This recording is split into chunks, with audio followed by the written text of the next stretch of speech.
Gentlemen,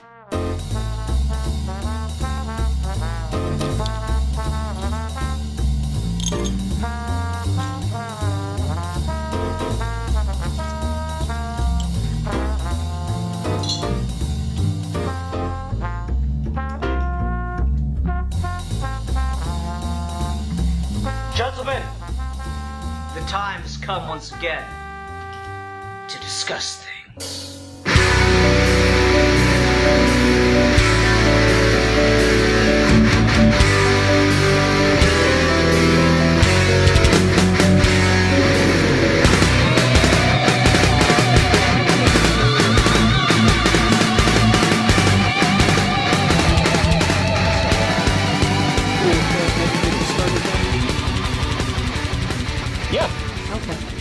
Alrighty, hi everyone, welcome to another episode of Geeky Gentlemen. I am Sid Part 2, joining me today is... The Comics Kid 2099. Yay! So Ruben here, he picked our review topic for the day. Ruben, what are we reviewing today?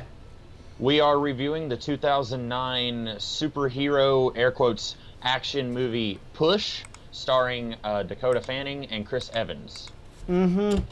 Now, I'm going to Google a question I had real quick, but maybe you can answer it for me. Okay. Is this based on a comic? No, but a comic book prequel was written after the movie came out, and I haven't read that. Okay, so this does fall into a trend of things that Hollywood was trying for a while because they didn't feel like buying the rights to characters, which is... to make a superhero movie, but to make up a new superhero for it. And it's a weird idea, and I don't get it at all. Besides this way we don't have to pay anybody. Yeah, I feel like it's... On the one hand, I mean, we get, like, Marvel and DC are, like, more popular now than they have ever been before. So, like, I don't see the studios ever being like, well, we could make an X-Men movie, or we could change their names and make our own movie. Like, that's happened some, but I think it's also just, like, superheroes are popular now. Let's see what we can do. And I'm okay with it. To varying effects. Like, Hancock is another example. Like, I really was excited for Hancock when it came out, and that movie disappointed me pretty bad. But, like, I think if you can try to make something original, I'll watch it, and maybe it'll be good, and maybe it'll turn into something. And then I'll still watch, X-Men and Batman and, any established superhero who gets their own movie. Fair enough. This is oddly ambitious for that whole, no superhero, no like pre-existing property, but we're just making a movie to start out. Because, man, there's a shit ton of world building. Oh yeah. They just have to do so much. And it's like, they give like an explanation right at the beginning of the movie, but they only go over like 2 or 3 of the superpowers. And then they just start saying, and then there are others, sniffers, tasters, screechers, and the rest. And I'm like, okay, I guess. Yeah, and I'm of two minds on it. So, on the one hand, I kind of like the idea that there are no, like, insanely powered people in this world. Like Dakota Fanning's character, her mom, they say she is the most powerful watcher on the planet, and so this evil organization called the Establishment, or it's something that starts with a D. It's the Division. Division. I didn't realize that's what they were saying the entire movie, because I kept thinking they were saying the Vision, like the superhero, and then it, like, one of the Chinese guys goes, speaks in Cantonese, and it says right at the bottom, Division. I'm like, oh. I know this was 6 years before Age of Ultron, but wouldn't it have been great if we had a post-credit scene with Paul Bettany as the Vision, and he's like sitting in a chair, like, now we will kill Chris Evans and Dakota Fanning, like doing his evil voice. I don't know. I think that'd be funny. But yeah, so like, other than Dakota Fanning's mom, who's really just a plot device in this movie, and we don't even see her face, all these characters are pretty much evenly matched, and I kind of like that.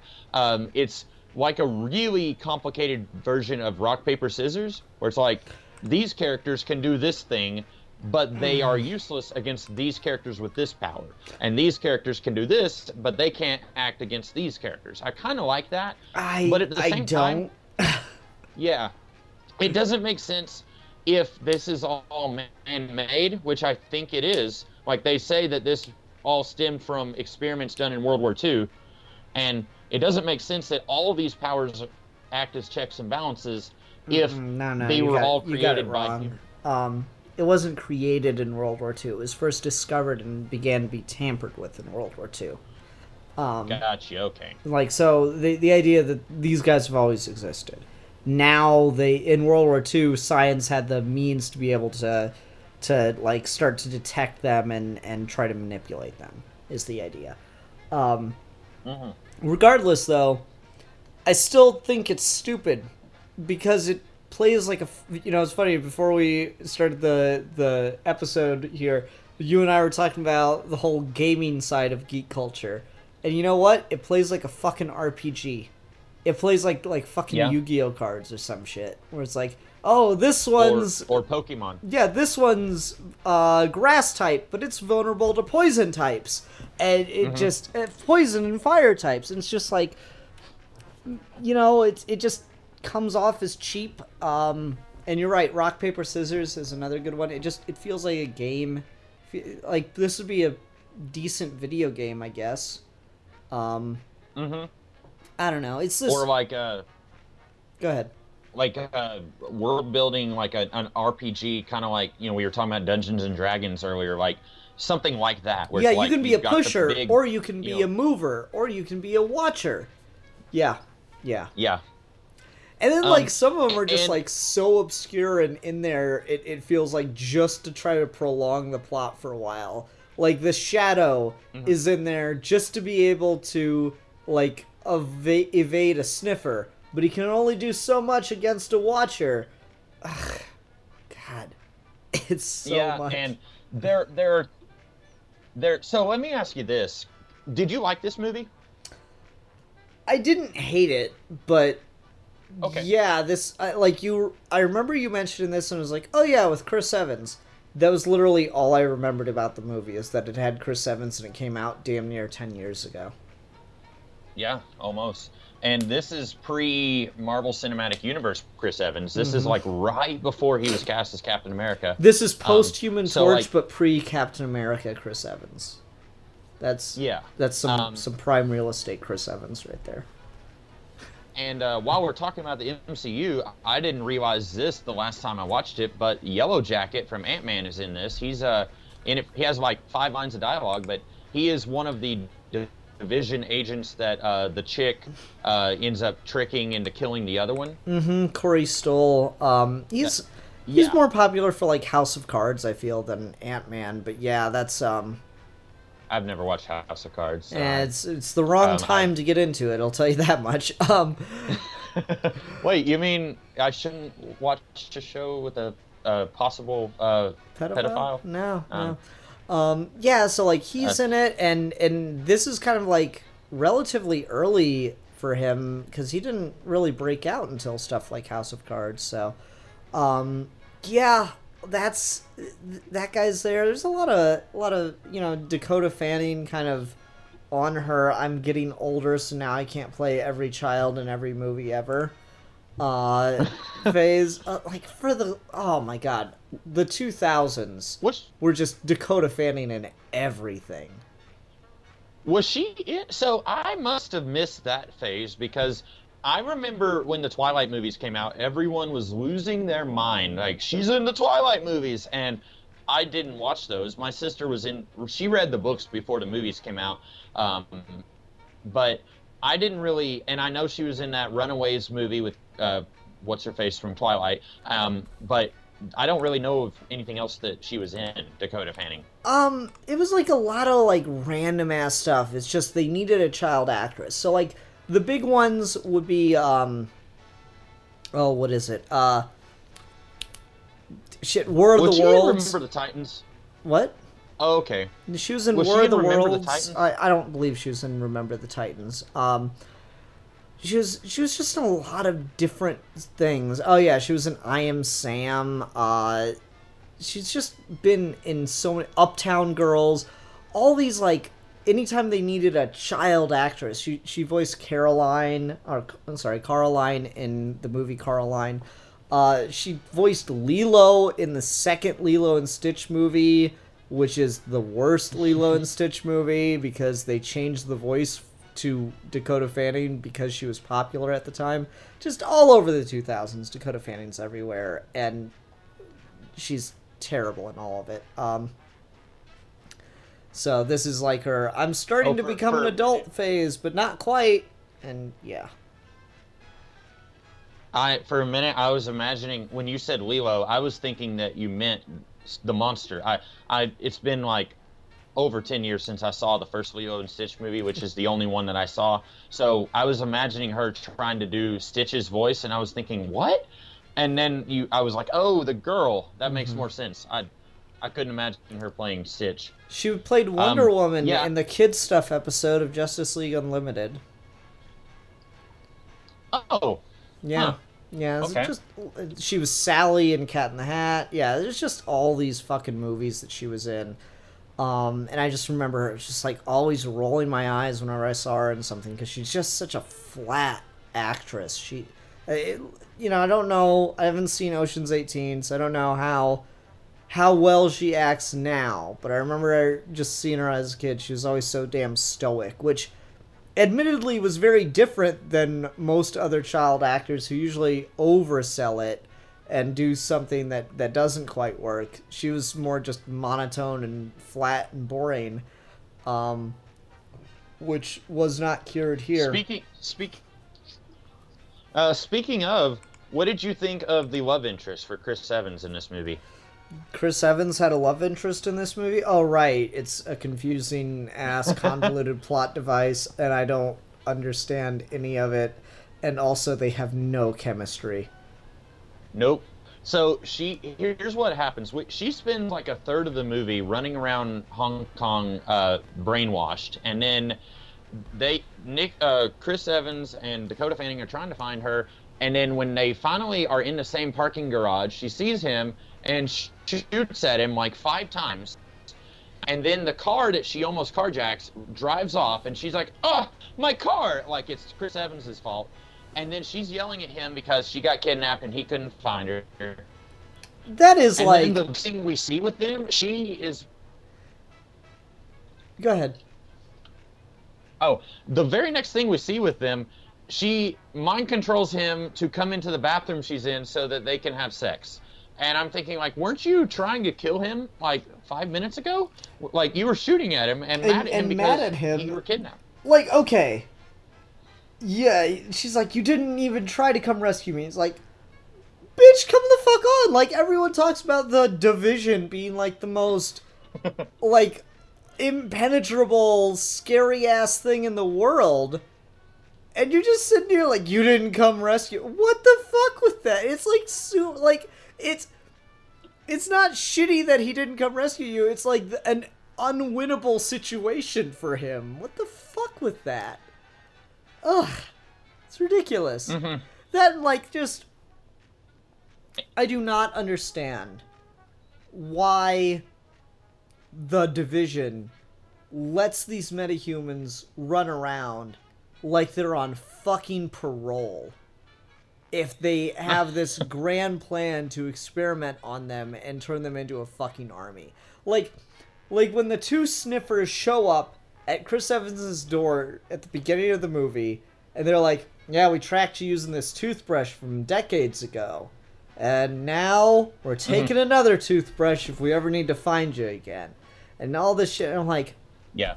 And then they just fucking leave. They're like, hey, don't run, we know where you are now. It's like, is he on fucking parole? Like, this kid, like, has been running for 10 years. And then they just find him, it's like, yep, sucks to be you. It's, it's so dumb.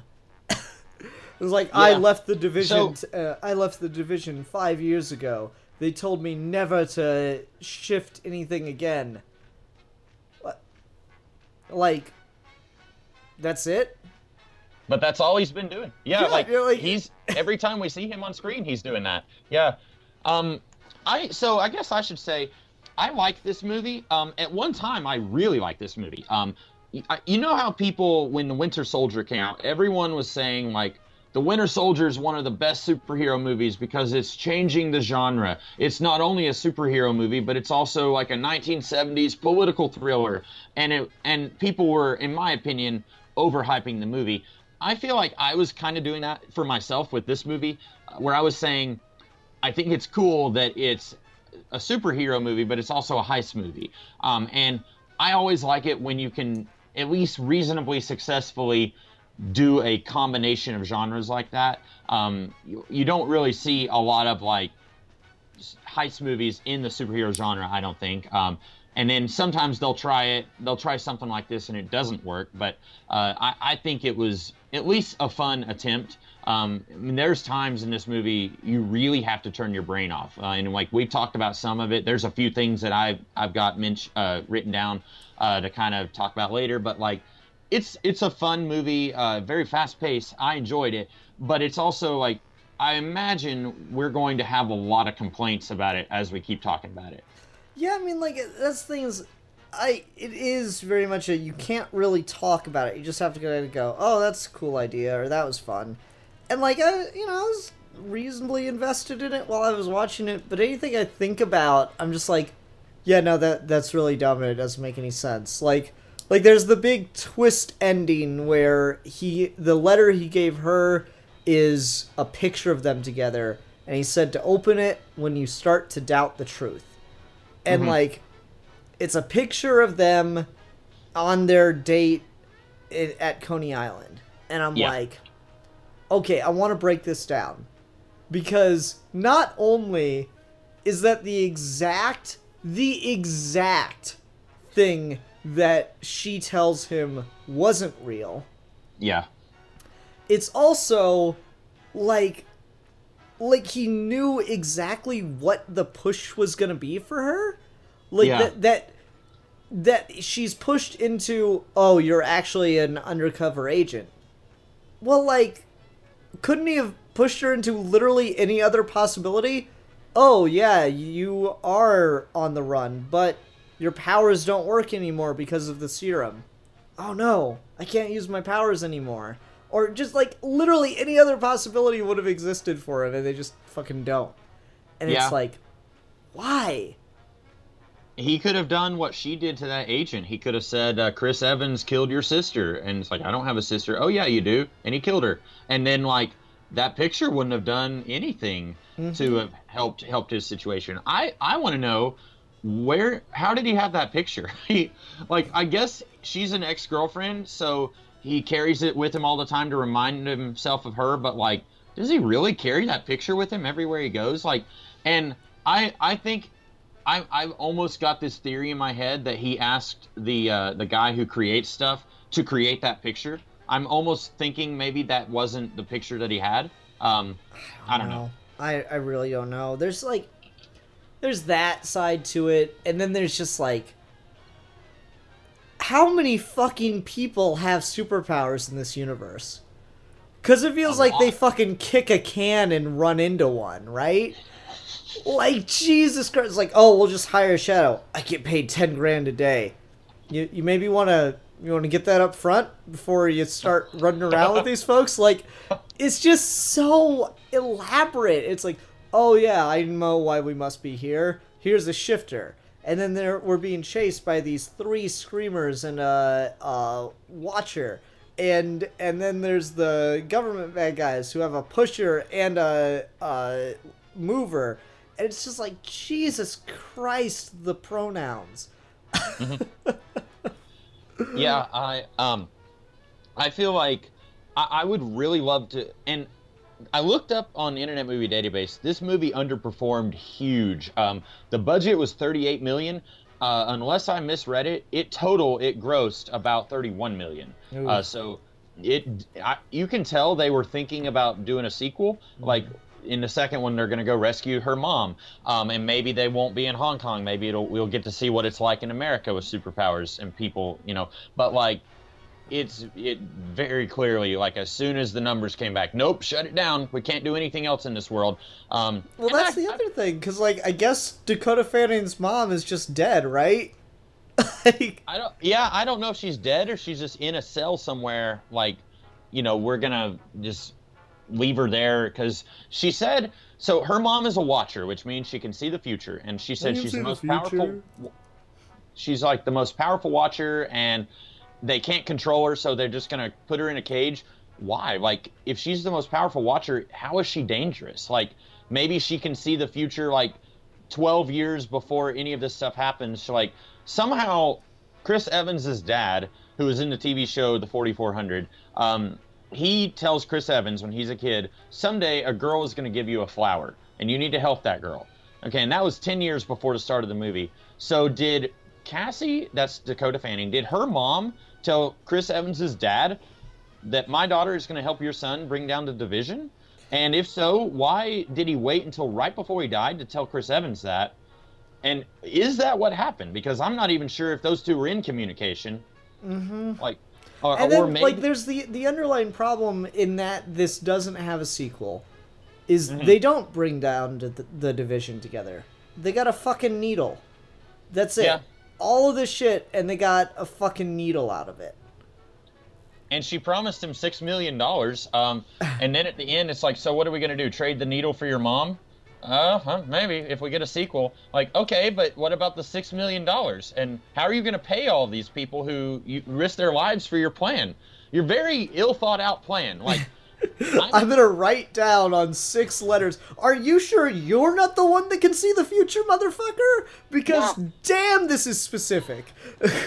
And so the girl who everyone else in her family is a screamer, she can see what they are doing. And she's writing stuff down as they write stuff down. And then he's like, okay, and now we need to erase my memories so that they can't see it. And as soon as his memories get erased, she's like, oops, I don't have any of it. What? You were just writing down what they were writing down. How do you not have any of it? Like, and that's why his plan is dumb. It works, and I don't get how it works, but it's dumb because as soon as his memories get erased, somehow she doesn't know what they're doing, but she was writing every single bit of it down as they were writing it down. So it's like once they were starting to make a plan, she was tracking what they were doing. And early in the movie, like one of the first lines in the movie, when Chris Evans is a kid, his dad says, don't make any moves that a watcher can track. And I want to know, what are the moves that a watcher can track? And what are the ones that they can't track? Because apparently spinning in circles and going a direction doesn't do it. Yep, I was just going to say that. Like, Dakota Fanning thinks that works, and then the other watcher, she just says, oh, she went right. And so what can and can't trick a watcher? And like Chris Evans, like you said, he evades the division for 10 years. And they find him on a toothbrush that's 10 years old. Like, and then they grab another toothbrush for some reason. Like, okay, and once you have a toothbrush, how are you going to track someone when they're no longer using that toothbrush? Like, because they see the history of that object. They're not seeing the person who used that object after they stopped using it. So there's so many ways that the logic of this movie falls apart once you start to talk about it. In ways that, like, I wasn't even thinking about it when I was watching the movie. You just talk about it more and more, and you're like, this doesn't make any sense. It's all just completely dependent on just going with it as you're going.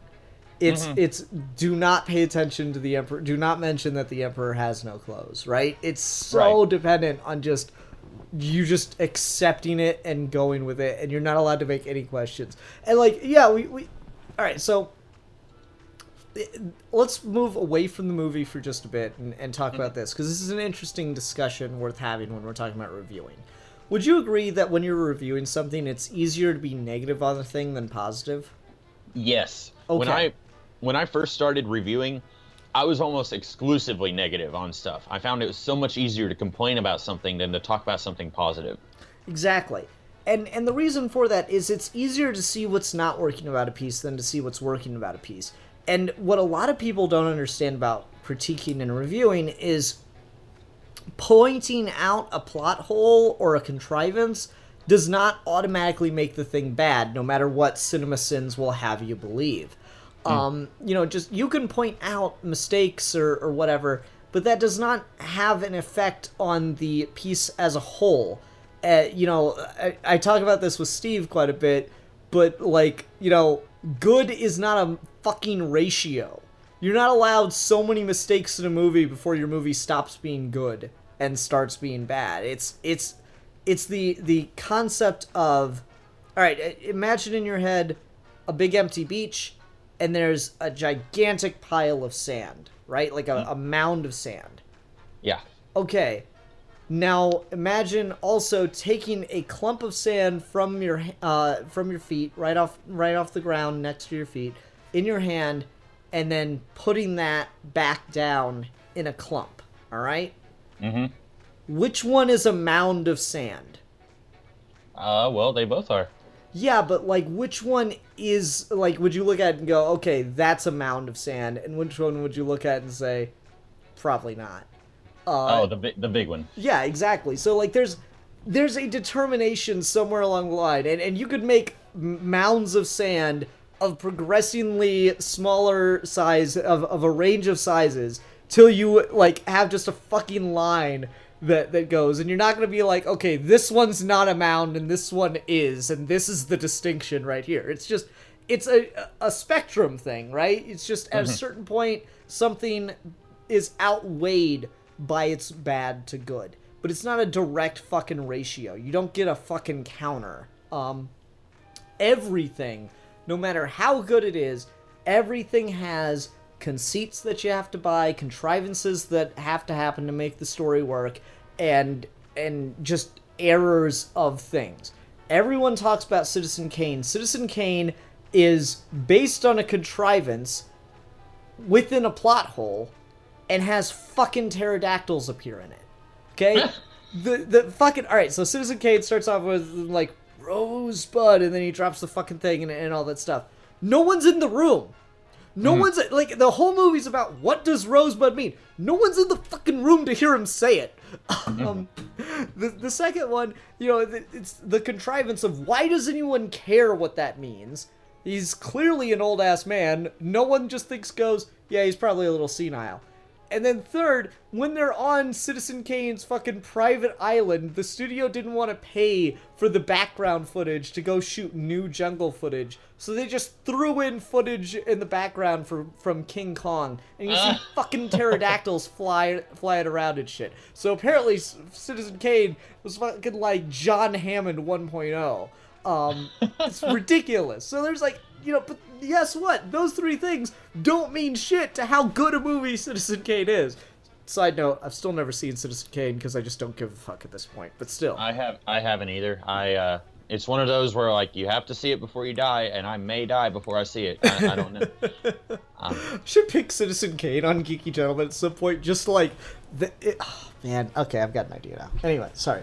Yeah. So it's just. There's so much shit there in the idea of critiquing and what you do. But so when we're sitting here and we're talking about a movie and we're like, this thing's bad, and we have complaint after complaint after complaint, it's not like any of these one complaints breaks the fucking movie. Mm-hmm. It's the fact that they're so easy to point out. They're so prevalent. And with... it's the culmination of all of them that makes you go, okay, yeah, this is not a good movie. Yeah, and I don't think I would say that it's a good movie. I would say I enjoyed it. Even after we're finished with this, and I'm going to say, wow, we complained about it a lot, I'm still going to rewatch this movie sometime in the future, and I'll say, this is so dumb, and I love it. And I agree with you, a plot hole doesn't necessarily make a movie bad. You can have a good movie that has some issues. And like you said, I think it's when it starts to pile up when you can start to say, Well, it's not just one or two plot holes; it's quite a few, and you can name them really easily. But I still think like there are some movies that are technically better made than this that I just don't care about and would never want to watch. And they are it's a better movie, but I just don't want to watch it. I wouldn't enjoy it. But I do enjoy this, and it's arguably much worse. No, that's fair. And would you? All right. So here's the question: does this qualify to you in the realm of guilty pleasure, where you admit that it's not very good, but you still like it? Yeah. I don't necessarily like. I wouldn't say I'm ashamed to watch it, because I feel like that's kind of the underlying theme of a guilty pleasure. Is like you're almost afraid to tell your friends that you like it, and I wouldn't be afraid to tell people I like this. I do agree it's not good, but I enjoy it anyway. And I think those are the other components of a guilty pleasure. But I'm not necessarily like secretly watching it and then telling people, nope, I've never seen it. See, I don't know if that's guilty pleasure or not. I feel like guilty pleasure, maybe that's what guilty pleasure used to mean. That's probably a different discussion, though. Yeah, I definitely agree with you. Like, there's something undeniably enjoyable about this. Maybe it's just the performances in it, because this is kind of like a Sci-Fi Channel B-movie, but it's got, like, an A-list cast and shit, and it's got proper production value. Yeah. You're right. Yeah, it feels like something a made for TV, or like a pilot episode for a series that never happened. I think I've talked to you before about the Sci-Fi Channel TV series Alphas. It kind of reminds me of that show, like, which is also a world where people have superpowers, and by and large, the public doesn't know about them. It's handled better in Alphas than it is here, but kind of I feel like they're on the same wavelength here. Like, there was a little bit of like government experimentation stuff going on in Alphas also, so I think they were like inspired by the same influences. But I can kind of see that, like, B movie that accidentally became an A movie kind of thing. Yeah, just got kind of like kicked up the pipeline or something. Yeah, I feel like that's kind of there. Some of the fight choreography really fucking sucks. Like the bathroom fight between the Pusher Girl and Yellow Jacket was dumb. And like I'm talking about this a number of times, but there are 3 ways to shoot a fight scene. The first way is if your actors have no idea how to fight, you shoot it really, really close so you can't tell what's going on, and you just shake the shit out of the camera, and it looks intense. The second way is if your actors kind of know how to do some choreography, then you shoot it kind of at a medium distance, and you do a lot of quick cuts so it feels intense. And then the third way is if your actors actually know how to fight each other, then you shoot it at a distance and it looks cool. This fight in the bathroom was like fight scene number 1. But then, like, some of them get a bit better. Like, I like Chris Evans' little tit for tat that he has with the other mover. That was kind of fun. Like, you know, he gets his ass handed to him the first time, and then he's able to, like, kind of, you know, rebound and come back the second time. It was all right. Yeah. I found myself asking, like, because they basically resort to just a regular fist fight, and I found myself asking, you both have superpowers. Why are you just punching each other? But well, the interesting thing is they're punching each other left and right, but then they're adding, you know, like these telekinetic blasts to their punches. And the thing that I found interesting about the way that was choreographed on screen is, so when you're familiar with the idea of a stage punch, right? Like you punch at someone, but there's more distance. There's a bunch of distance between you and the person, but the way the shot is framed, it doesn't look like there is. So then they can like kind of like react to the punch, and you time it right, it looks good, right? Yeah.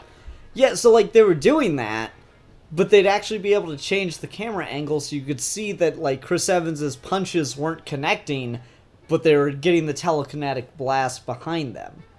So Yeah. I don't know, stuff like that was kind of interesting, kind of cool. It was just fun in an interesting way.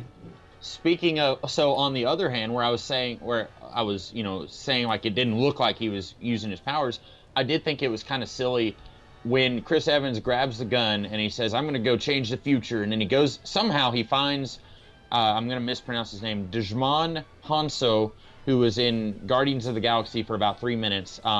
He goes to a restaurant and finds him and the other mover, and then you do this slow motion shot where he gets the guns out from his pants, and then he lifts them up with his telekinesis, and then he's just like pointing at them without holding them.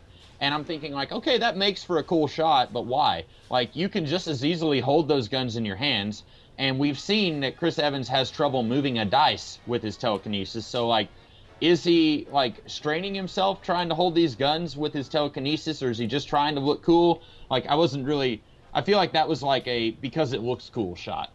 I mean, it's a cool idea, and it's an interesting way to get the drop on him. But yeah, it's like and I think the implication is he's having a hard time maintaining it, which I don't know. Like, yeah, why wouldn't he just point the guns at him with his hands? Like, is the other mover gonna knock him down? Like, he kind of what's going on in the background of that is he's in a bit of a Dragon Ball Z-esque beam struggle with the other mover, right? When he's got the guns to their heads. Like, he's clearly trying his best to maintain control of them, but the other guy is, like, pushing back on him. And the other like, possible argument would be, oh, well, the mover, or the pusher, could take over him before he has the chance to pull the trigger. I mean, maybe, but they already determined that that's a possibility. Like, is that extra that extra 4 feet really going to make all the difference? Mm-hmm. Or maybe, I guess, the other mover, if he's just holding them, then he's further away, and maybe the mover would have an opportunity to block the bullets. But even that, I would say, like, if that's what it is, he needs to mention that to Dakota Fanning before he goes off. I don't know. Like, maybe that's what it is. Or maybe, like you said, the mover, or the pusher has more of a chance to block him, telepathically. Can we talk about the title of this? Because it's starting to really piss me off the more I talk about this fucking movie. Okay. So Push, guess what Chris Evans' character does? He pushes things with his mind. He fucking moves things out of his way with his mind by pushing them. To fucking, to name the push power based on control is stupid, because they should just be called controllers, because that's what they do. They don't push you to do anything. They directly control your actions. Mm-hmm. It's dumb, and Chris Evans is basically the main character, and so the movie should be named after his power, and Push is a better name for his power. It's a dumb title. Titles matter, and it's a dumb one. Yeah, and also, I think it unknowingly created some confusion, because there was a movie that came out a little bit later called Precious, and it was based on a book called Push, and has nothing to do with telekinesis or heists or anything like that. But I feel like when that happened, when Precious came out, it was like, oh wait, this is based on a book called Push, but there was a movie called Push, and they're two totally different things. Mm-hmm. I was trying to see if I could be sly and watch this on YouTube. So I looked up Push movie, and there's another movie called Push. It's like about some guys getting heroin or something. It was a big drama piece. See, that feels like that's a title that would make sense for that subject matter. Yeah, sure. I don't know. So I had a few more, like, this subplot doesn't make sense moments that I wanted to talk about. Sure, I can do that all night. We already talked about don't make any moves that a watcher can't track, and now that doesn't make any sense. And I was wanting to talk about, so at one point they've got this case with a syringe in it, and they have to get the case. And so they say, okay, it's being covered by a shade. And so then Cassie gets out her notebook, and she draws, like, the entire city, and says, if it's being shaded, I won't be able to draw it. Which, I guess, okay. And then it's like, there's an entire building that she didn't draw. And then they're like, hold on a second, I thought that Shades. Chris Evans says something, and I don't remember what he like says. I thought Shades couldn't cover or couldn't hide from Watchers, and Right. then it's like, oh, and I thought Shades couldn't hide a whole building. Yeah, and so I'm thinking there's two reasons this doesn't make sense. Number one, Chris Evans says Shades can't hide from Watchers, but Cassie seems to think that they can, because she says if it's being shaded, I won't be able to draw it, and she's a Watcher. So why does she think that they can hide from Watchers, but Chris Evans thinks that they can't? And then if Shades ordinarily are not able to shade an entire building, why does she think that this will work? Why does she think that drawing the entire city and looking for the building that she didn't draw, why does she think that that will work if ordinarily a shade can shade a person but not a whole building? Yeah. And I mean, that's just one of the things where it's like, again, there's just the like, oh, I can't draw the building, so automatically it's like the worst hiding spot ever, right? yeah. It's like, oh yeah, I'm gonna hide the whole building. Well, if you're hiding the whole fucking building, then that's a pretty good spot to look. It's like throwing a sheet over yourself when you're playing hide and seek. Yeah, you're hidden, but it's kind of painfully obvious where you are. And what if that's exactly what they're doing? What if she just hid the briefcase? Then this movie would have gone on for weeks because she would have drawn the entire city, and they wouldn't know where the briefcase was. Because what if the bad guys this Shade woman is hiding an entire building to hide the briefcase, right? Yeah. She could literally go to her house, build a chair around the briefcase, put the briefcase in the chair, and then just sit there and watch TV, and she'd protect the briefcase, and no one would know until they walked in her fucking door. Yeah. It's ridiculously complicated. Oh yeah, and like, I feel like they are thinking, well, we've got like 200 superpowers at work in this movie, so maybe we'll be able to distract the audience so that they won't realize that this doesn't make any sense. And admittedly, this is like the 5th or 6th time that I've watched this movie, and some of these things have only occurred to me tonight. Some of them occurred to me like the 1st or 2nd time I watched the movie, where I was like, wait a minute, that doesn't make any... Like, this one was the big one, where she draws the building, and they're like, hey, that shouldn't work. Like, within seconds of her drawing the building, they say that shouldn't work. And I'm thinking, but it does, and you're not explaining why. And like, it's changing the rules on the fly, right? Like, they've established, like, what's even more is it created a problem that didn't even need to exist, because you're making up the rules. And this is why I kind of hate a lot of fantasy and sci-fi writing. You can make up whatever the fuck you want, but if it's in the same piece, it's got to be consistent. I'm a comic reader. Yeah, I know sometimes Superman can't see through this certain object or can't laser blast his way out of anything.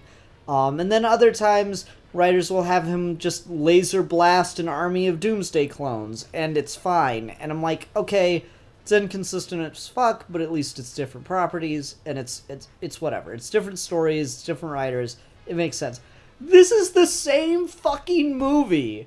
Yeah. Like, not even half an hour apart of establishing these rules. Right? Like, it doesn't make any sense.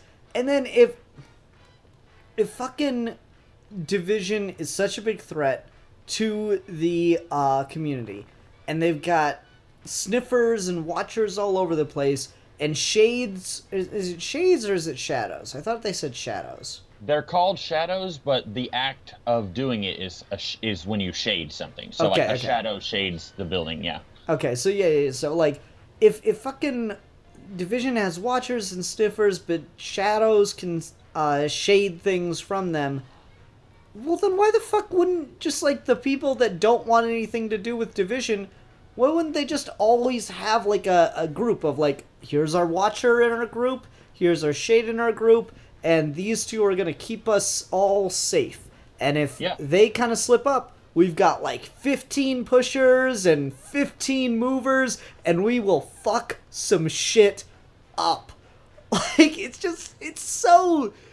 I don't think the government organization that's gonna hunt all these people down would really exist. It seems like they're so much more powerful than anything they could be thrown up against. We got like 15 screamers, and this is our fucking group. We got like all this muscle protected by like 2 brains, and we got a pusher to make people forget about us, and a shifter to get us all the money we could ever need. Yeah. And so, like, you mentioned earlier, like, he was, like, they basically just said, okay, don't you go using your superpower. And then it's like, when we see him, he's living the Bruce Wayne life. Like, oh, I'll have unlimited drinks on the house. Here's a piece of paper. Don't spend it all in one place. Like, all he ever does is use his superpowers. And how have they not tried? Yeah, like, there's that. And then there's the fact that he says, oh, it won't last. Okay, fine. All right. It won't last. You literally, and yet he keeps going back to the same bar. That's the thing I was thinking. Like, you could use that power once. Eventually, and you maybe even could, it might take them a while to figure out which customer is giving them pieces of paper, but eventually they're going to find out it's you. They're going to install a camera, and they're going to say, hey, you handed her some Monopoly money, and we gave you $5,000 of strippers and drinks. Like, you're going to have to leave, or we're going to kill you, or whatever. So, like, I feel like there's just like so many smarter ways to do that. Like, okay. We're gonna test your criminal know-how now, Ruben. Okay, you ready? Okay. Yes. All right. I'm gonna give you $1,000 in counterfeit money. Mm-hmm. What are you gonna do with it? Oh goodness. I guess. I mean, I can't go and like buy something huge like a car, because like that'd be suspicious. I don't know. What am I supposed to do with it? All right, $1,000. We're gonna assume all in hundreds. Mm-hmm. You're gonna go to a bunch of different convenience stores around town, and you're gonna buy a stick of gum with your counterfeit $100 bill and get $99.95 back in actual money. That's what you do with counterfeit money. Like, oh god, I was watching this fucking stupid ass movie called Red Line. It's the dumbest fucking movie ever made, but it's Does that have Cillian Murphy in it? No, that's Red Eye. Okay. Red Line's the dumbest fucking movie ever made. It's a car movie, and it's straight hot garbage that's just fun to laugh at. But like, there's this whole subplot where this guy's like an evil Bond wannabe villain counterfeiter, and he's in a lot of debt to this eviler crime boss, who he owes $80 million in counterfeit money to. And they're on the phone at one point having a conversation. He says, you're either going to get me my $80 million in counterfeit money or in real money, or you're dead. And I'm sitting there thinking to myself, that's not how counterfeiting works. No reasonable person would pay $80 million in real money for $80 million in counterfeit money. Mm-hmm. Like, you'd pay like $10 million. Like, it's just the return has to be worthwhile here. It doesn't make any sense that the counterfeit money wouldn't be enough for you. That movie sounds awesome. It is the straightest hot garbage you could ever imagine. Oh my god, it's so bad. So speaking of, like, you were saying, like, why doesn't everyone just get a bunch of, like, one of every kind of superpower and make little, like, groups? I don't think the Division is that much of a threat in this movie. Like, they are treated like if the Weapon X organization from Marvel was, like, had a budget and had organizations all over the planet. Like, we're huge, we're a threat, we're basically in charge of the metahuman underworld, get used to it. But they don't do anything. Like, we see the two guys who track down Chris Evans at the beginning of the movie, and it's like, well, see you later. And then they get dispensed with pretty easily. And then, like, Djimon Hounsou, we see him kill Chris Evans' dad just because we need, like, a reason to hate him. And then, like, he's just eating lobster or whatever. Like, we don't really see him doing much, except, like, we have to find this girl. And they're dealt with pretty easily by a bunch of people who are just, like, they don't work that well together. Their plan is mostly just luck. Like, it's it's really amazing that the division was defeated by this plan, but then at the same time, they're not that much of a threat either. So maybe it's just like they're just like they just happen to have a few of them have superpowers, but they're not very smart with using them, I guess. I don't know. That and like, why would anyone work for the division? Since like, okay, maybe you can convince me in the early days, but like since 1945, they've been doing experiments on these meta people with the psychic powers, and all it's done is kill them. Mm-hmm. They want to do experiments to create an army of super powerful metas. Why do they don't just create... These people seem super powerful enough as is. Why they need to be more powerful is a contrivance we haven't even gotten to yet. But, like, they want to create an army of super powerful soldiers that are metahumans. Like, why would you willingly work for them? It's not like we get at no point that any of these metas have been, like, pushed into it or anything like that. They're just doing it. Mm-hmm. And I'm like, why? There's no motivation. You have no reason whatsoever. Like, not even a fucking passing line of why you would want to work for them. Yeah. They should have said something like, have you seen Escape from New York? No.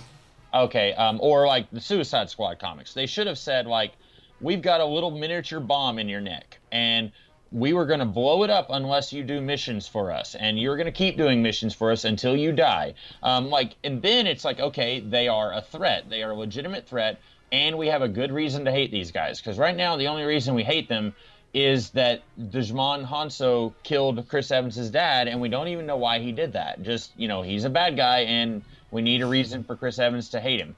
So, like, they don't have, like you said, there's no legitimate reason anyone would work for these guys because they're doing some really shady stuff, and everyone seems to know that they're doing it. Like, the only reason anyone works for Chris Evans, there's one guy who gets paid money, then everyone else it's like, well, we hate the division, so we're going to work with you. And so, like, I feel like if they had something like that where it's like, we have this way of controlling you, or like, we're going to kill your family if you don't do this. And then they killed that guy's family anyway, or they killed his wife for some reason. And I don't know why they killed his wife. Like, was he not operating the way he should have? And if that's the case, why didn't they just kill him? Right? Like, they let him go. So like, why'd they kill his wife? They killed his wife and said, okay, you're retired now. Don't use your powers anymore. Why? Why did you kill his wife? So, like, I think if they did something like that, like, we have a way to control you, either bombs in your neck or your family is held prisoner or something like that, that would make more sense. Maybe. It's so unbelievable to me that there aren't, there isn't an organized counter-resistance to the division. Yeah. Because, like, you just look at, like, what the damn Chinese, mafia is doing here, right? This one family with like four members in it that have superpowers. Damn near like, put a big ass wrench in the fucking gears. They're about to be such a big fucking problem. Like, you're gonna tell me the American government is the only country that managed to get an operating shadow as fuck metahuman thing together? The fucking Chinese couldn't do that shit? What? Like, yeah. Why is there no organized counter to it? Or why isn't there an independent group, since these people are fucking dime a dozen, then they all fucking hate the division anyway, because they're like slicing people's fingers off and killing spouses and kidnapping mothers and whatnot. Why the fuck wouldn't there be more of a push against the division? It just doesn't make any sense. It's so dumb. A push against the division? Get out. You're no longer a Geeky Gentleman. Tear up your Geeky Gentleman card. I also, like, why does it take, like, they go and they find the woman from Agents of S.H.I.E.L.D., and she has the power to see the history of an object, but she's not sniffing the object, so she's not a sniff, I guess. she's like kind of feels it and like hears it. I don't know. Maybe she is a sniff. And then it's like I think you're taking it a little too literally. Maybe you're right. I think they have to be tactilely touching it or Okay. engaging it with the senses. Put it that way. Okay, yeah. Because you see the other guy in Chris Evans' apartment, and he like feels the cup. Mm-hmm. Yeah, so I think. I guess because Corey Stoll was actually smelling everything, so I just assumed that they all had to. But you're right. I think that might have just been Corey Stoll on set, just doing his thing. So, but when she's there, she's like, I'm not going to help you. It's like, yeah, you are. You're going to help us in 1 minute. And she's like, oh, okay. I don't like the division anyway, and you guys don't, so I'll help you. Like, why did it take any convincing at all? Why couldn't they just say, we're not with the division, we're trying to bring the division down? And she says, okie dokie, let me go ahead and sniff this bead. That should have been all it took, but then it's like, it actually takes them, they have to give the sales pitch, and I'm thinking, like, if the division is as horrible as everyone is letting on, it shouldn't have taken that much convincing at all. Yeah. Other than, like, maybe they're going to come kill her if they fail. But, like, we've yet to see the division do anything really other than... We don't get to see them be as monstrous as everyone says they are. And I guess that's...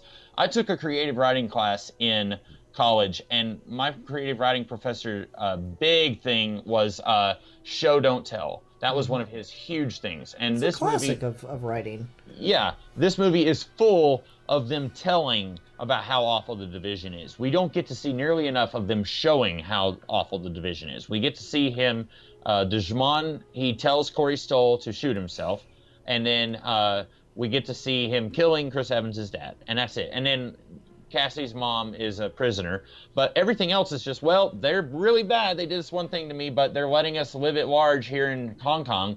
Like, okay, then it seems like, I mean, no offense to that guy's wife, but it seems like things are pretty cherry over here. Like, it seems like things aren't that bad, really. Mm-hmm. And I think part of that's the problem with, like, the whole secret society thing that exists in otherwise our modern world. Mm-hmm. I don't know. And That's a trope I get tired of. How secret is, and I think if you made this movie before Harry Potter, I don't know how secret this society would be. I feel like Harry Potter really cemented that as a subgenre. Like, here's some people with abilities, and they have their own secret little society, and no one else knows about it. Like, Underworld does this. The first two X-Men movies kind of do it, sort of. And then, like, this movie does it. I know there's more. Like, it's a thing, and you're right. But, like, how... I'm curious, just, like, you have that scene in the marketplace where the screamers are screaming and, like, very publicly using their abilities. And, like, fish tanks are exploding, fish are exploding, which I thought was a pretty cool effect. Yeah. How are the Muggles not saying, like, hey, there's people with abilities here? Like, and then it turns into, like, an X-Men movie. Like, mutants, they're a thing now. Like, how is that? How are they staying secret with everyone using their abilities like this? Yeah. That's a really good point, and like what would have been interesting, the way you would have shown and not told about that was if Chris Evans did successfully manage to flip the die in the beginning, and then got his ass kicked because they had someone there that has the ability to like recognize powers and shit like that. Like, yeah, if he flips the die and then like someone just like he starts to celebrate, then someone grabs him and just sniffs it. And then they go, like, just give, like, a head tilt or some shit. And then they start beating the shit out of Chris Evans because they can tell he's got powers and he just used them to cheat. Yeah. Like, that's all you'd have to do. Which, by the way, I laughed during that scene because it's like, you owe me 5,000. But, oh, come on, just let me do it again. Okay, but if you lose this one, I'm going to have him beat you up. And I'm thinking, yeah, but you're not going to, like, that's not going to get you your money any faster. Like, you're just going to, like, beat him up. Like, just don't lend him the money if you don't think that he's worth it. Like, and he clearly isn't. Like, he's not, he doesn't have the money to pay you back. Beating him up is not going to make him, like, unless you, like, cut off one of his fingers and say, like, you have a day to get the rest of the money or I cut off another finger or whatever. Mm-hmm. Yeah, it's like this movie isn't very well thought out or something, Ruben. Which is a shame because they put in some effort on the powers. Like, I like that this is like it's a lot of like mental abilities other than like the screamers. It's a lot of like mental stuff, and I like Yeah, I don't that. understand how the screaming is at all connected to the idea that these are mental powers. You know? Like, That's the everything's... one. They say they're all psychics, but the screamers have nothing to do with any kind of psychic power. The That one's sniffers, odd man out. I'm also kind of suspect on, but the screamers have absolutely nothing to do with anything. Yeah. And I like that they've clearly put some effort into it. It's not like, it seems like I'm a big X-Men fan, and it seems like the past like 20 years, it's like anytime a new X-Men character gets introduced, they have energy blasts. Oh, how original. It's only like a third of the X-Men have energy blasts. Like, at least here, they're doing something different. And that's another way it reminds me of Alphas, where it's not just like this character has psychic powers or this character's energy. Like, it's a specific kind of power, and I like that. But the plot is very bare bones. It's a heist movie, so you know a lot of times those are. They can be fun, but they're very rarely are you going to have a complex heist movie. It's only complex in how complicated, needlessly complicated they make it. Like that scene with the Shade, like you said, the Shade doesn't have to be in this movie. He's just there to make the movie a little bit longer. And so like you And have, introduce a fucking pointless ass sex scene. yeah, which and like I love that like everyone leaves the apartment, but they stay in the bathroom, which is a very big bathroom. It's like bigger than my room, and and then like what's her face comes in wasted, and then they both come out of the bathroom and like first, and I guess that's supposed to be funny. And everyone is like, "Oh, she's drunk. Oh no!" And I'm thinking like, how easy is it supposed to be to get liquor when you're like 13 in Hong Kong? Like, and they're playing Hong Kong as like the seedy underbelly of planet Earth here. Like, I read on Internet Movie Database that this is inspired by Casablanca, and I feel like I've never been to Hong Kong, but I feel like that's racist. I feel like that's like the entire city is like the crime capital of the world or something, I guess. Like, that's weird. I feel like she'd still get carded, maybe. I don't know. I mean, yeah, that's the thing. Like, the whole movie, people are like, "Oh, you're 10. I'm 13." Yeah, someone just clearly didn't give a fuck when they gave you a bottle of alcohol. And like, it's even weirder because, like, they walk into a fucking, like, strip club together. Like, Chris Evans comes off as, like, the biggest fucking creep in the world because he brings a 13-year-old to a strip club. Yeah, and it's like he says, this is an adult place, so try to behave. And I'm thinking, like, why are you bringing her in here? And maybe she would have just followed you anyway. Like, she just helps herself into walking into his apartment. But, like, I don't know, like, just leave her outside and, like, hope for the best. But, like, yeah, it's a strip club. Don't bring a 13-year-old into a strip club. Yeah, it's a pretty swanky strip club, you gotta admit. That's true. This, as far as like classy strip clubs, this was up there. Oh yeah. Yeah. There's that, and then there's just so much. Then there's like the wiper, and we only get one of him, and he seems like again just plot contrivance. Like goddamn, Dakota Fanning's mom was like all over this movie as the like fucking Rube Goldberg. that marble. Yeah. I'm like, I don't care how much you can see into the future. There is no way that it's like, okay, I'm dropping the marble now, and all of this stuff is gonna happen.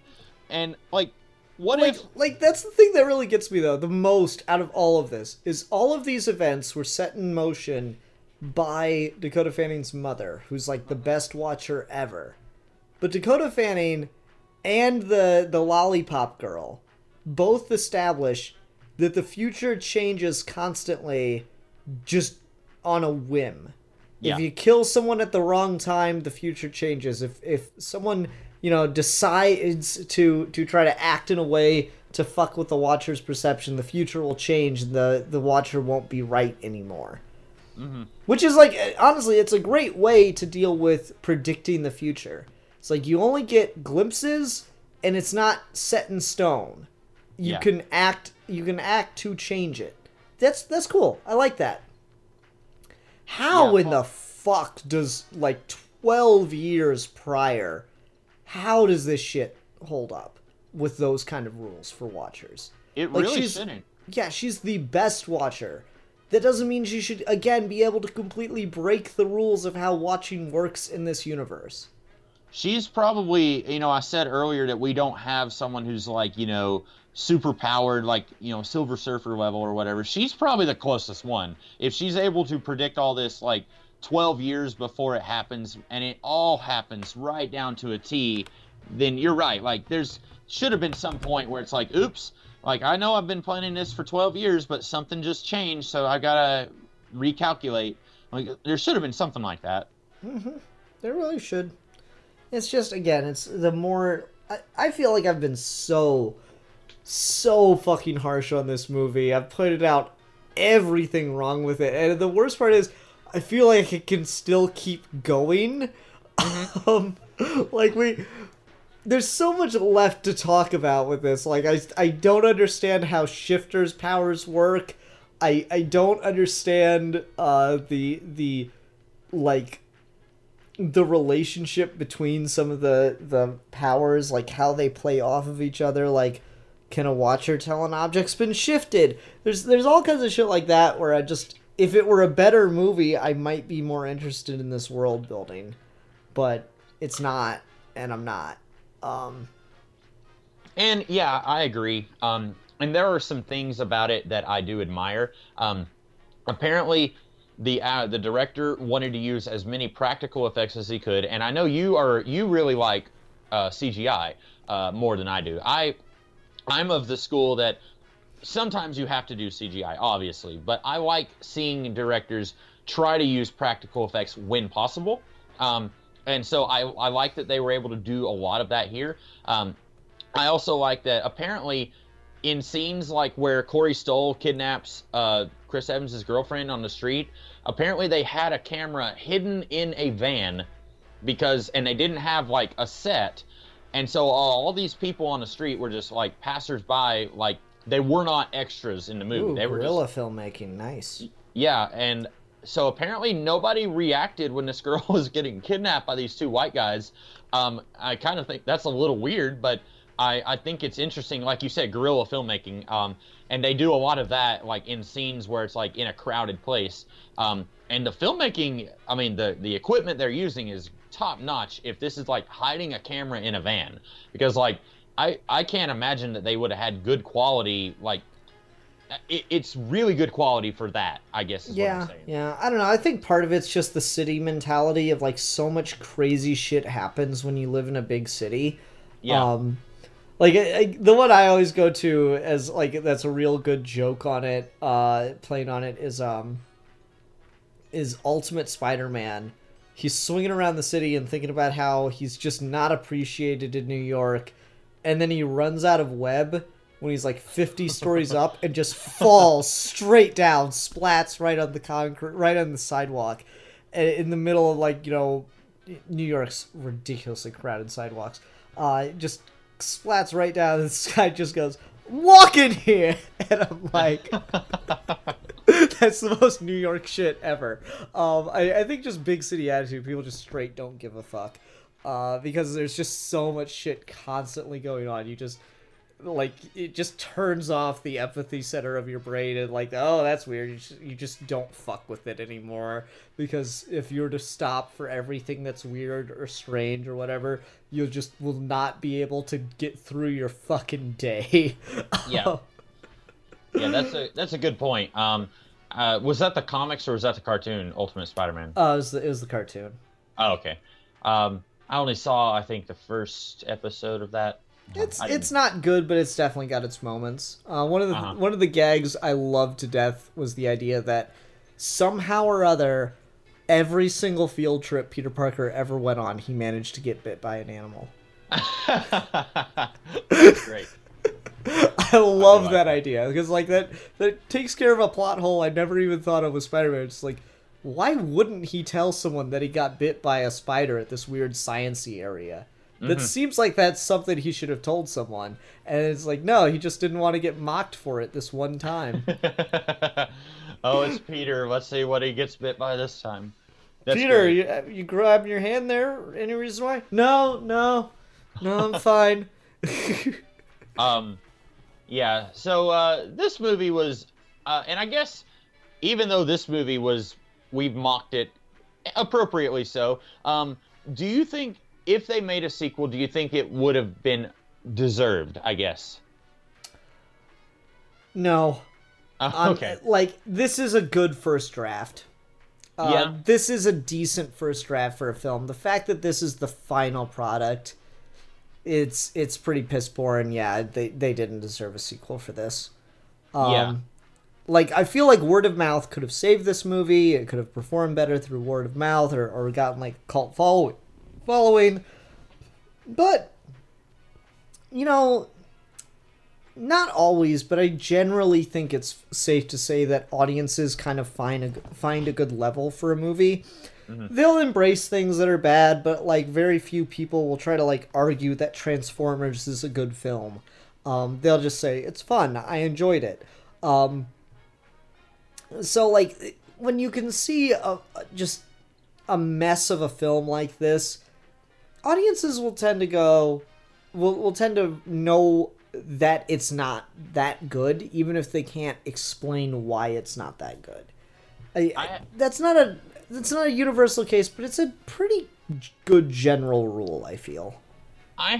When I was in college, I really liked this movie more than I do now. And I had a group of friends who insisted that this was the worst movie that they had ever seen. One of them said it had 10 minutes of guys screaming. And I kept saying, screw you, there's not that much screaming in this movie. There's like a 30-second scene of some guys screaming at the fish market. And then later on, there's some screaming. But it's not 10 minutes of screaming. Like, and I couldn't understand why they hated this movie so much. And I think it's what you just said. Like, they couldn't put their finger on it either. So they were just like, well, it's 10 minutes of screaming. No, it's not. Like, give me a real reason. Like, why do you hate it so much? Yeah. I feel like audiences generally have a really hard time being able to explain what they don't like about a film. And then someone will just, like, throw out one thing and everyone will latch onto that. Yeah. And then so that way they don't have to think about their criticisms. They can just latch on to what someone else said. Valid criticism or not, cough, cough, Ray's not a Mary Sue, you bastards, cough, cough. Oh, I was thinking of Batman and Robin, like how everyone, still to this day, people complain about the bat nipples. And sure, it's a weird choice. Is that the worst part of the movie? Is that what makes that movie not good? No. It's weird, but it's not what made or break that movie. You know what I was bothered by with the bat nipples in Batman and Robin? What? The blatant sexism of it. Oh, Batman and Robin can have bat nipples on their costume, but Batgirl can't have bat nipples on her costume? That's horseshit, sir. That is horseshit. What about men's rights to see bat nipples on Batwoman and Batgirl? Come on. I will say Alfred probably was like, I'm not putting nipples on my niece's costume. Like, it's my niece. I'll put them on my adopted son, but not my niece. She's my own blood. It begins to make you wonder if Alfred decided to put the bat nipples on, or if, like, George Clooney and Chris O'Donnell insisted their costumes have bat nipples.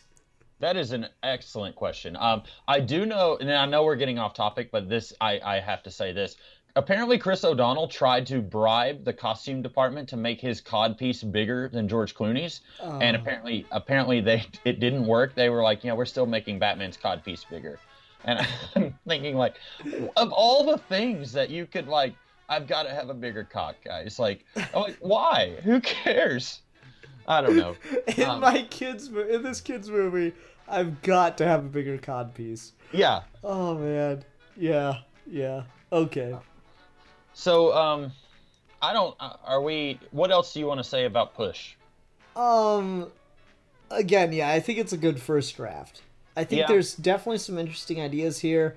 This would have been a fine video game. I could imagine having fun with this as a video game. It's got all the elements you need for a good video game. It gives you, like, the heist dynamic is seriously underutilized for video games. I know we just had Ocean's 8, which is a spin-off of the Oceans franchise, and oddly enough has Dakota Fanning in it.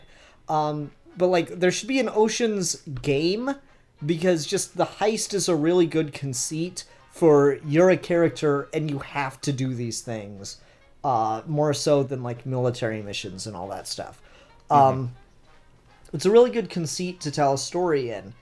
So I feel like that this would have been a fun game. You could have had cool fight scenes. You could have had like, clever ways to tell the story. It would have worked a lot better that way. There's a definite need built into the plot to do things a certain way, otherwise you will die. But it's just, plot-wise, I could forgive a lot more of this if it was a video game that I was having fun with, as opposed to a movie that I was kind of like laughing at most of the time. Laughing at, not laughing with. Yeah. It's one, like I said, I will watch this in the future, and I will still think it's dumb, and I will still say, like, I kind of wish we could have more original superheroes, and it's probably not going to happen now, since, we live in an age where we get 5-6 superhero movies a year, and, like, the Marvel Studios, let alone, like, they're putting out over half of it, so, like, we don't have as much of a need for it since we're getting so many superhero movies now. But Hancock was another one that maybe I'll choose that someday, but like that was another one that was like a first draft, like it falls apart hard, and like this one also does. And like Jumper was one that like I remember liking Jumper, but I didn't like Hayden Christensen, so I haven't seen it since I first watched it. But like these are all like it's like we're almost there, but we're still just not quite. They just feel like bad comics, Just feel like bad first issues or first trades in a creator-owned comic series. Yeah, they do. Apparently, Channing Tatum was almost the main character here, and I don't know why, but I can't stand him, so I'm kind of glad that they got Chris Evans instead. Maybe Channing is a good actor, I don't know, and I've never given him a fair chance, but I don't think I would have been nearly as interested in this if it was Channing Tatum instead. I don't know, this was an interesting time in Chris Evans' career, because it's around the same time that he did The Losers, and that is a comic book movie that is totally underrated. Okay. I've never seen it, but you don't hear people talk about that movie, and it's based on a Vertigo comic by Andy Diggle, I think. Yeah, that sounds about right. And I haven't read the comic either, but like that's one that just kind of came and went, and nobody really talks about it. Especially with how popular Chris Evans is now as Captain America, you would think people would go back to that and say like, this is a gem in his career. Yeah, it's got a lot of superhero royalty in that. Zoe Saldana's in it. Jeffrey Dean Morgan. It's got a lot of big names in that one, and as we said, Chris Evans. All right. I forgot that Zoe Saldana was in that. I'm pretty sure she is, unless I'm confusing her for someone else. All right, let's go ahead and move on to ratings then. I'll go ahead and go first. I'm going to give this... Can I do it? I'm trying to think if there's enough good in it. No, I kind of want to give it another half point for Chris Evans' performance, but it's not even like he gets that much to do. I'm going to give this a 0.5 out of 5.